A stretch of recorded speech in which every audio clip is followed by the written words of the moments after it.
함께 나눈 호세아서 7장 13절 16절에 있는 말씀으로 하나님도 무너질 수 있을까, 이런 제목으로 은혜를 나누려고 합니다. 제목을 여러분들이 들으시고 뭔지 발칙한 생각 안 들었어요? 하나님도 무너질 수 있을까? 아니, 하나님이 어떻게 무너져? 영원부터 영원까지 계시는 분인데, 아마 신실한 그리스도인이라면 다 그렇게 얘기할 거예요. 근데 뻔히 하나님이 무너질 수 없는 분인 줄 알면서 굳이 제목을 하나님도 무너질 수 있을까? 그렇게 발칙한 상상을 하는 이유는 뭘까? 그렇게 되물을 수 있을 거예요. 근데 제가 여러분과 똑같이 하나님은 영원부터 영원까지 계시는 분이에요. 또 하나님은 스스로 계시는 분이거든요. 그 스스로 계시는 분이라는 것은 무슨 원인자가 누구냐? 그러면 하나님은 누가 만들었냐? 자꾸 그 원인을 캐고 묻고 그러는데 하나님은 원인이 없어요. 그냥 계시는 분이에요. I am who I am 하면 나는 나다. 무슨 원인자가 있어서 존재하는 분이 아니라 그냥 존재하는 거예요. 이게 신비 중에 신비죠. 하나님은 그런 신분이기 때문에 절대로 무너질 수도 없고 사라질 수 없고, 그분은 영존하신 하나님이셔요. 그럼에도 불구하고 하나님도 무너질 수 있을까? 이렇게 나름대로 상상을 할 수 있었던 배경에는 하나님의 속성 중에 가장 대표적인 것은 God is love, 사랑이라는 거예요. 하나님의 사랑이, 만약에 그 사랑이 사라진다고 한다면, 그 사랑이 무너진다고 한다면 어떻게 될까? 그거를 한번 생각해 본 거예요. 그래서 하나님께서 그의 본질인 사랑이 무너졌을 때 어떤 현상이 일어날까? 저 나름대로 성경을 통하여 생각도 해보고 연구해보면서 AI에게 자문을 청했어요. 근데 AI가 놀랍게도 이렇게 답변을 해오더라고요. 온 우주 만물의 창조의 질서에 하나님의 사랑이 개입되어졌고, 온 우주 만물의 창조의 핵심에는 하나님의 사랑이 있다. 근데 그 사랑이 빼버릴 때 온 우주는 혼돈과 혼란으로 빠져들게 될 것이다. 이렇게 얘기를 해요. 그러면서 구체적으로 우리 지구라는 이 조그만 행성에 수천 개의 행성이 지나간다는 거예요. 근데 그 행성 중에서 약 한 직경 2km 정도의 행성이 지구상에 떨어진다고 한다면 6개월 동안 이 지구는 불덩이로 변해서 암흑천지가 된다는 거예요. 그리고 하나님께서 이 지으신 우주 만물의 신비는 그 공전과 자전에 의해서 정확하게 운행되고 있다는 거예요. 여기 하나님의 질서의 하나님이 사랑으로 역사하시고 있다는 반증이고 하겠다는 이 얘기예요. 사람도 마찬가지라는 거예요. 사람이 사랑할 수 있는 것은 너를 사랑하고 또 이웃을 사랑하고 부모가 자식을 사랑하고 자식이 부모를 공경하는 것도 사실 하나님의 사랑이 그 안에 개입되어서 그런 현상이 일어난다는 거예요. 근데 거기에서 사랑이 빠졌다, 하나님의 사랑이 무너졌다, 그러면 사람과 사람 사이에 그 관계는 완전히 인과응보의 관계로 바뀌어버린다는 거죠. 철저하게 이기적이고 되고 철저하게 내정심이 되어서 정말 사람과 사람 사이가 아주 메마르다 못해서 파멸 직전에 이르기까지 할 수 있다는 거예요. 그리고 예술과 이런 문화에도 하나님의 사랑이 개입이 되어졌기 때문에 거기서 아름다움이 무엇인가를, 그리고 선이 무엇인가를 알려주는데 그 사랑이 빠져버리면 그것도 사라진다는 거죠. 하나님의 사랑이 빠져버린 인생들, 이것은 상상을 초월하게 되어진다는 거예요. 하나님은 하나님의 형상과 모양대로 지음을 받은 사람을 창조하시고 그 사람을 하나님의 사랑에 반응하는 존재로 만들어놨다는 거예요. 하나님께서 그 아들 예수 그리스도를 오늘날 내가 너를 낳았다 이렇게 얘기를 하잖아요. 그 낳았다는 것은 하나님의 사랑의 모습으로 예수 그리스도가 이 땅에 보내심을 받았다는 거고, 우리가 그 아들 예수 그리스도를 믿음으로 성령으로 거듭났다 이랬거든요. 그 거듭났다, born again, 새롭게 태어났다, 이렇게 성령으로 우리가 하나님의 자녀로 거듭나고 다시 태어나서 우리는 하나님의 사랑을 내가 받아들이고 그 사랑에 반응하는 존재로 우리가 부르심을 받았다는 거예요. 그러면 하나님의 사랑에 반응하지 않을 때에 그 인생은 정말 유질레스, 쓸모가 없고 가치가 없는 거예요. 하나님의 사랑에 반응하는 존재로 우리가 부르심을 받은 거거든요. 오늘 성경 우리가 함께 읽은 이 호세아서 7장 13절에서부터 16절에 있는 말씀도 그런 거예요. 하나님께서 이스라엘 백성들을 향해서 사랑을 주셨다는 거예요. 사랑을 베풀어주고 그들을 권면하시고 그렇게 다독거려주셨는데 그들이 하나님의 사랑을 배역했다는 거예요. 오늘 13절은 이렇게 얘기했거든요. 화 있을진저 그들이 나를 떠나 그릇 같음이니라. 패망할진저 그들이 내게 범죄했음이니라. 내가 그들을 건져주려 하나 그들이 나를 거슬려 거짓을 말하고. 화 있을진저, 망할진저, 이게 똑같은 거예요. 그들이 나를 버려 그릇 같다. 그리고 그들이 나에게 범죄했다. 그런데 놀라운 것은 하나님께서 그들을 버릴 수가 없다는 거예요. 왜? 사랑의 대상이니까. 그래서 그들을 건지려 하나, 그들을 건져주려 하나, 그들이 나를 거슬려 거짓을 말하고 돌아올 생각을 안 한다는 거예요. 이게 슬픔의 현상이거든요. 사랑을 잃어버린 존재, 사랑에 의해서 나가지 못하는 존재, 정말 이게 비극이에요. 하나님께서는 우리를 향하여 사랑의 메시지를 계속 흘려보내거든요. 우리나라 그 노래가락 중에 아주 흔히 우리가 알고 있는 아리랑이라는 노래 아시잖아요. 그거는 한이 담겨지는 노래예요. 아리랑 아리랑 아라리요 이렇게 나오잖아요. 한이 섞인 아리랑 노래. 근데 그 가사 중에 나를 버리고 가시는 님은 십리도 못 가서 발병이 난다, 이런 구절이 있어요. 근데 그 노래가락에 보면은 그 십리도 못 가서 발병 난다, 그 말 속에는 나를 떠나 너 저주받아라, 나를 떠나 너 한번 쌤통이다, 너 한번 큰 공경을 당해봐라, 그 뜻이 아니거든요.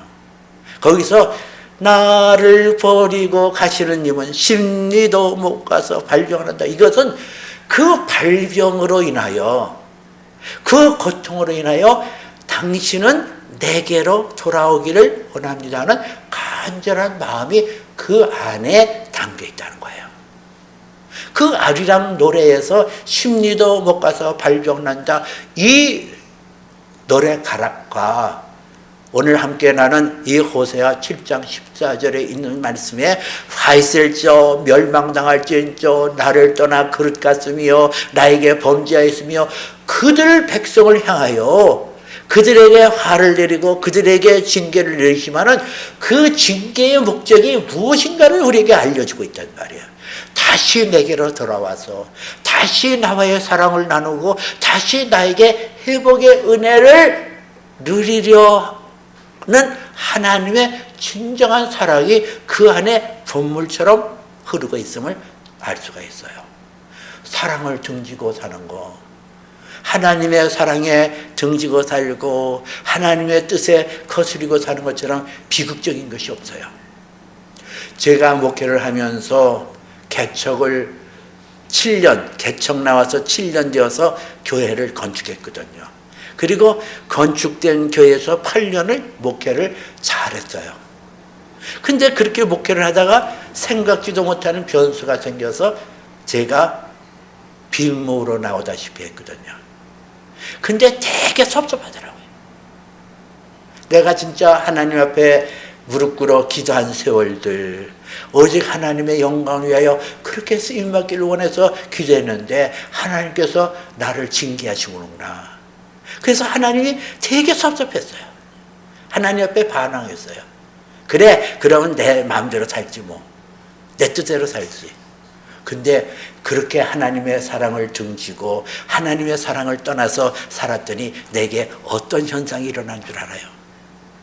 심장에 문제가 생겨서 300m의 거리를 걸어가도 숨이 헐떡거리고 심장이 조여와서 가다가 쉬고 가다가 쉬고 그러한 병에 걸리기도 하고, 음식을 먹으면 음식이 소화가 안 돼서 꺽꺽거리고 그리고 토해낼 것 같은 그런 현상, 역류성 식도암도 걸리고, 디스크에 의해서 앉지도 못하고 서지도 못하고 눕지도 못하는 그런 끔찍한 고통도 겪고, 치질에 의해서 앉는 것이 그렇게 불편할 수가 없고, 그리고 안면의 근육에 문제가 생겨서 실룩거리고 눈이 감기고 입이 돌아가고 이런 현상이 일어나더라고요.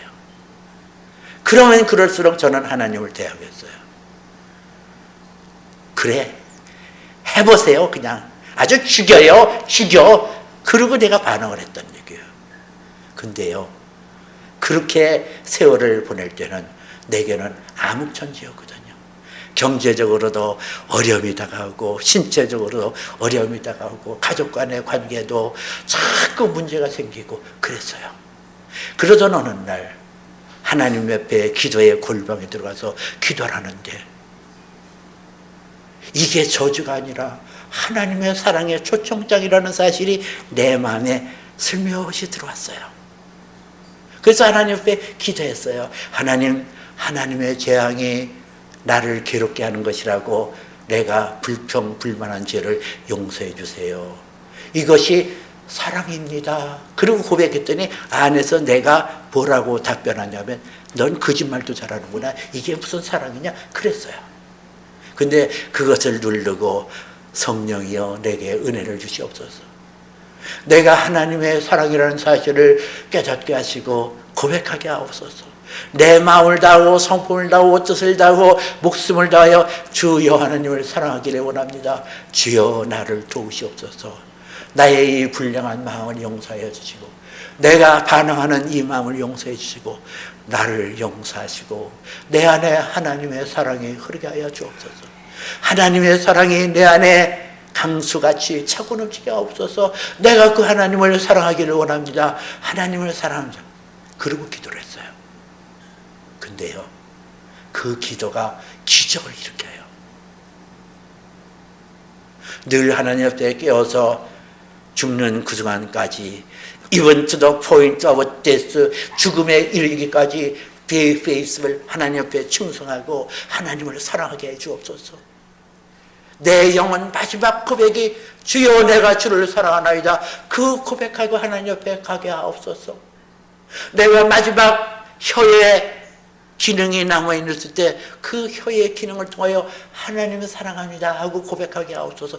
그러고 기도를 했더니 허리가 낫고 300m도 걷지 못했던 그 심장 협착증이 어느 날 보니까 10,000보를 걷고 20,000보를 걸어도 끝도 없고, 치질이 낫고 식도암이 낫고 내게서 병들이 하나둘씩 고침을 받는 거예요. 경제적으로도 그렇게 어렵고 힘들고, 우리 큰딸한테 10만 원만 빌려달라고 그랬더니 이 아이가 나를 째려보면서 그런 구박도 받았는데 하나님께서 내게 경제적인 풍부를 베풀어 주시고 두려워하지 않고 염려하지 않고 모든 것을 채워주시고 모든 것을 회복시켜 주더라는 거예요. 하나님께서는 나를 징계하시는 것이 나를 죽이고 멸망시키려는 것이 아니라 그 징계의 채찍을 통하여 너는 내게로 돌아오라. 내가 너를 사랑하고 너를 아끼는 나의 품으로 돌아오라는 하나님의 쌓인 하나님의 징조가 거기에 있었던 거예요. 두 번째는 오늘 성경에 보니까 빗나간 화살에서 돌아와 바른 길로 가라는 거예요. 우리나라는 양궁의 실력이 세계적이잖아요. 그런데 그 양궁은 아무리 궁수가 뛰어난다 할지라도 활 자체가 부실하면 좋은 성적을 거두지 못해요. 그래서 활 자체, 그 장비 자체가 좋은 그런 장비가 되어야 되거든요. 그런데 이스라엘 백성들을 향하여 오늘 16절에서는 저들이 빗나간 화살, 거짓된 화살을 갖고 있다고 그래요. 왜 그들을 그렇게 했을까? 그들의 동기가 다르다는 거예요. 오늘 성경 호세아서 7장 14절에 보니까 성심으로 나를 부르지 아니하였으며 오직 침상에서 슬피 부르짖며 곡식과 새 포도주를 인하여 모이기며 나를 거역하도다.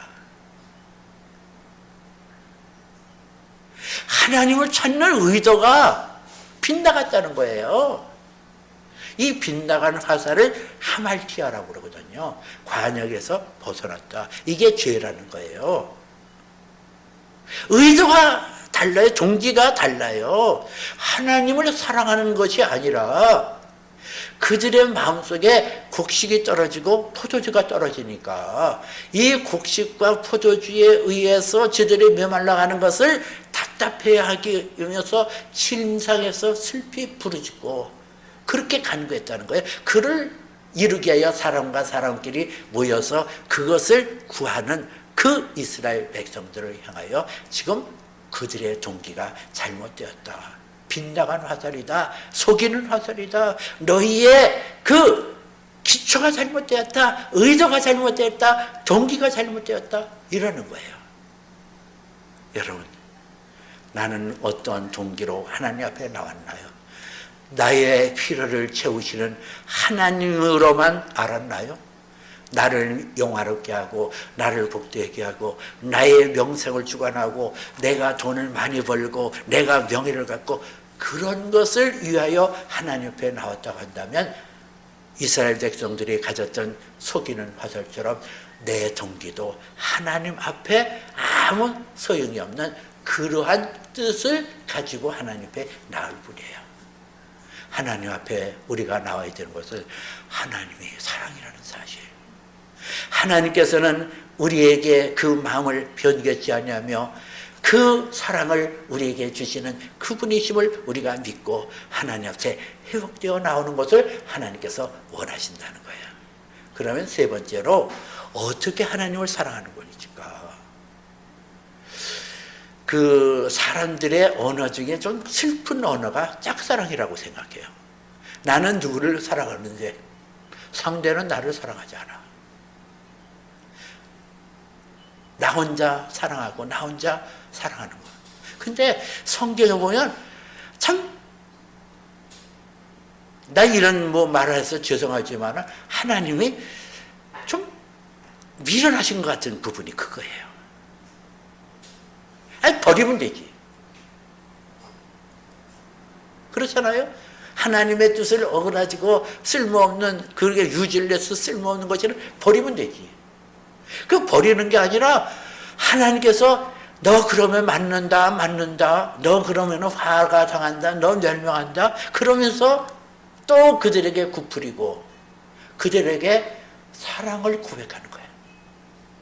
참 자존심 상하는 거 아니에요. 내가 너를 어떻게 사랑하는 줄 아냐.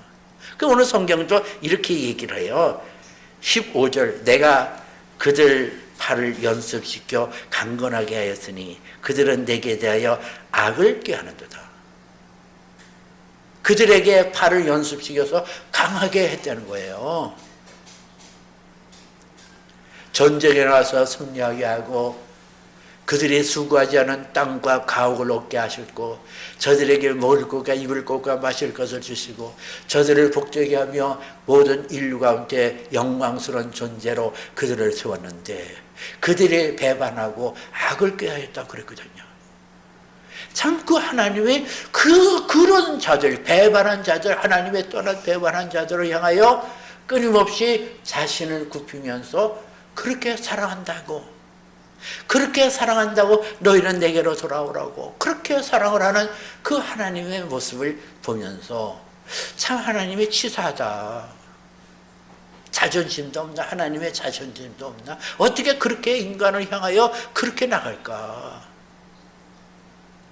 호세아서 11장 8절에는 이런 말씀이 있어요. 에브라임이여 내가 어찌 너를 놓겠느냐, 이스라엘이여 내가 어찌 너를 버리겠느냐. 내 마음이 내 속에서 돌이키며 나의 궁일이 온전히 불붙듯 하도다. 여기서 에브라임이여 내가 어찌 너희를 놓겠느냐, 이스라엘이여 어찌 내가 너를 버리겠냐. 이 똑같은 얘기예요. 에브라임이냐 이스라엘이냐. 이스라엘의 다른 이름이 에브라임이거든요. 근데 내가 어찌 너를 놓겠느냐, 내가 어찌 너를 버리겠느냐. 그리고 하나님이 스스로 당신의 속마음을 고백하는 거예요. 내게 속에서 돌이켜 내가 너를 진노하고 너를 버리겠고 멸망시키리라고 그렇게 얘기하지만은, 그러나 내 속에서 내 마음이 불붙듯 하노다. 그들을 돌이키고 그들을 어떻게 하든지 이끌어줘서 하나님의 사랑을 무너뜨릴 수가 없는 거예요. 하나님이 영존하신 분인 것처럼 하나님은 사랑이시라. 그 사랑의 하나님은 그 사랑을 버릴 수가 없어요. 그 사랑을 무너뜨릴 수 없어요. 그 사랑을 깨트릴 수 없어요.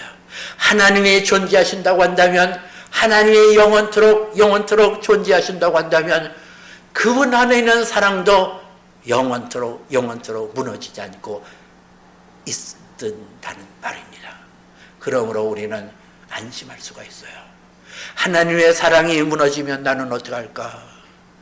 하나님이 나를 사랑한다고 말씀하시는 것이 무너지면 나는 어떡할까? 그런 염려를 할 필요가 없거든요. 왜냐하면 하나님은 무너질 수가 없는 분이기 때문에 그래요. 하나님의 사랑은 영원토록 무너질 수 없어요. 영원토록 내 안에서 그 사랑의 역사가 일어날 거예요. 우리가 해야 될 것은 하나님의 사랑을 인정하는 거예요. acceptance. 하나님의 사랑을 내가 받아들이는 거예요. 하나님의 사랑이라고 인정하는 거예요. 어둠도 하나님의 사랑이요, 비바람도 하나님의 사랑이요, 고통도 하나님의 사랑이요, 질병도 하나님의 사랑이요, 낮아지든 높은다든 가졌든 이뤘든 어떤 상황 속에도 하나님의 사랑은 무너지지 않고 영원토록 나를 향하여 그 사랑이 있음을 받아들이는 것, 이게 믿음의 기초라는 거죠. 이것이 온전한 믿음으로 향하여 나가는 반석되는 믿음, 흔들리지 않는 믿음이 없이는 하나님을 기쁘시게 못하나니 누구든지 그에게 나가는 자마다 그가 계신 것과 자기를 찾는 자들에게 상 주시는 자이심을 믿어야 할지니라. 그 아들 예수 그리스도까지 보내셔서 우리에게 사랑을 고백하신 그 하나님이 무엇인들 안 주겠냐? 무엇인들 하나님께서 내게 응답지 아니하시겠냐? 그 하나님의 사랑을 받아들이라는 거예요. 제가 사랑에 대해서 참 많이 설교하고 얘기합니다마는 사실 저는 사랑이라는 단어가 굉장히 어색했던 사람이에요. 그래서 설교할 때도 젊어서는 사랑이라는 단어가 있는 설교하는 거는 굉장히 어려워했어요. 믿음에 대해서는 얘기를 하고 소망에 대해서 얘기는 하지만 사랑에 대해서는 잘 말하지 못하는 그런 경우가 있어요. 다분히 있었어요. 그게 왜 그러나? 제가 4살 때 우리 어머니 품을 떠났잖아요.